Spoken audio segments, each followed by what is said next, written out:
الله سبحانه و تعالی دو سوره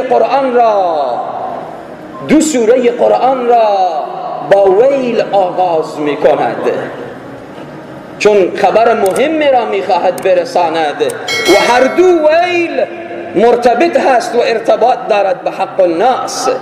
یکی اول سوره همزه که الله فرموده ویل لکل همزة لمزه، وای بر هر بدزبان و عیب جوی، وای بر هر طعن زننده. الله چنین فرموده و در سوره دیگر می فرماید ویل للمطففین، ویل باد بر کم فروشان، بر انسانهایی که وظیفه خود را به طور درست و صحیح ادا نمی کنند. حالا وقتی میگیم ویل للمطففین، تنها او کسی که ترازو دارد او را در بر نمیگیرد، این متوجه باشه. از او کسی که پیاز و کچالو می فروشد، تا استادی که سر صنف پوهنتون هست، تا معلمی که سر صنف مکتب هست، تا شیخ الحدیثی که سر صنف دارالعلوم هست، تا استادی که سر صنف کورس ها و داخل بازار یک کسی دکانی دارد.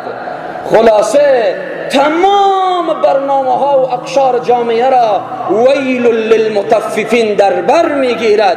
وای بر کسی که چکار کند؟ بر وظیفه خود غفلت کند.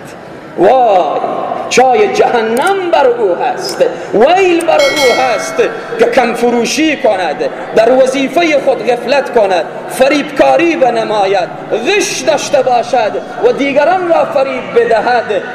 وای بر چنین شخصی است. الله منان در ابتدای این دو سوره ما متوجه می سازد که حق الناس را متوجه باشید، حق مردم را متوجه باشید. یکی حق الله هست عزیزان من، یکی حق الناس می باشد. حق الله این نماز است که ما میخوانیم، زکات است که میدهیم، حج است که میرویم، طاعت و عبادت میباشد. اگر روزی از پیش ما اینها ترک بشود، با توبه و تضرع و ندامت و پشیمانی الله میامرزد، الله میبخشد. اما مسئله حق الناس را چه کار میکنیم؟ هر کس که مسئله حق الناس را متوجه نشود مستحق ویل میگردد. کدام ویل؟ ویلی که هلاکت هست، ویلی که نابودی هست، ویلی که چاه جهنم هست، ویلی که در او حطمه می باشد، حطمه‌ای که آتش است که بر دلها غالب می شود اگر کسی مسئله حق الناس را متوجه نشود. هیچ ما وظیفه نداریم که برای دیگران قضاوت کنیم. متاسفانه امروز بجای این که ما ناصح بشویم همه ما قاضی شده ایم. بجای این که ما یک کسی را نصیحت کنیم زود قضاوت میکنیم. والله که ما به خاطر قضاوت آفریده نشده ایم، ما به خاطر خیرخواهی، به خاطر نصیحت و به خاطر دلسوزی و محبت و مهربانی آفریده شده ایم.